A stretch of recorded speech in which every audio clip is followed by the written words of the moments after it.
के दोनों कान में लगाए, पूर्णिमा भिंगो के दोनों कान में लगाए, खुशबू आते वो तोर से। फैशन वाली वो गोरी पहिरे हवाचे फूल पैन। फैशन वाली वो गोरी पहिरे हवाचे फूल पैन।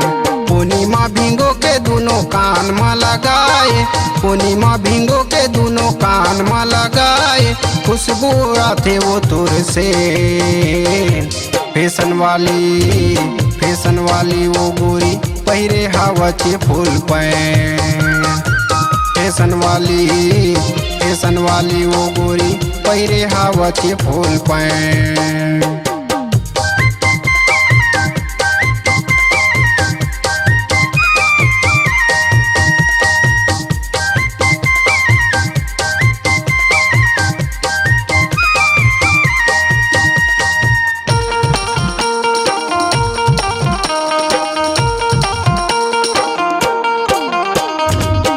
ऊँचा सैंडल पहिरे मारी लेते मुंजा, पहिरे टिप टाप गोरी माल हवा चोखा।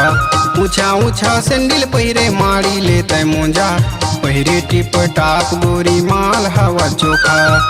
कनी हमा कर धन नहीं पहिरे, कनी हमा कर धन नहीं पहिरे, पहिरे हवा बेल। फैशन वाली वो गोरी पहिरे हवाचे फूल पैन। फैशन वाली वो गोरी पहिरे हवाचे फूल पैन।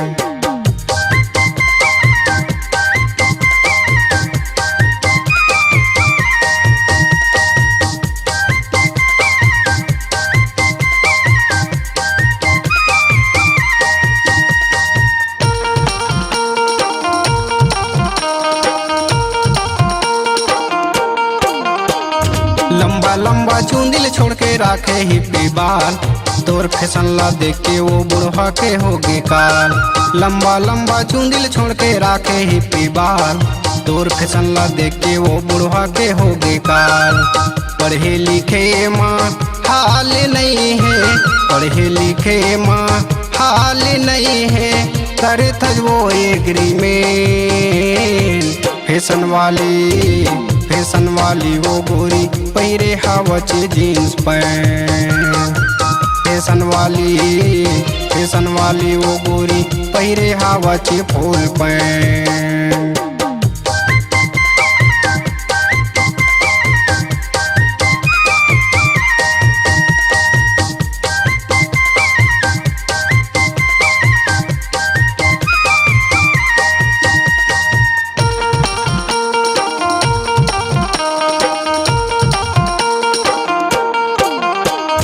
गले माथे पहने हवा सादा रंग के मोती, तोर फैशन ला देख के वो बुढ़वा के छुट गए धोती। गले माथे पहने हवा सादा रंग के मोती, तोर फैशन ला देख के वो बुढ़वा के छुट गए धोती। हाथे माउर माल धरे हचे, हाथे माउर माल धरे हचे, पोछत रही थच रे। फैशन वाली वो गोरी पहिरे हवाचे फूल पैंट। फैशन वाली वो गोरी पहिरे हवाचे फूल पैंट।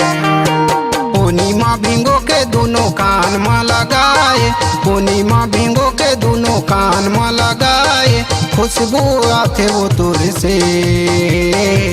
फैशन वाली वो गोरी पहिरे हवाचे फूल पैंट।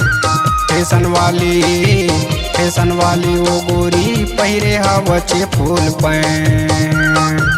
फैशन वाली वो गोरी पहिरे हवाचे फूल पैंट। फैशन वाली वो गोरी पहिरे हवाचे जीन्स पैंट।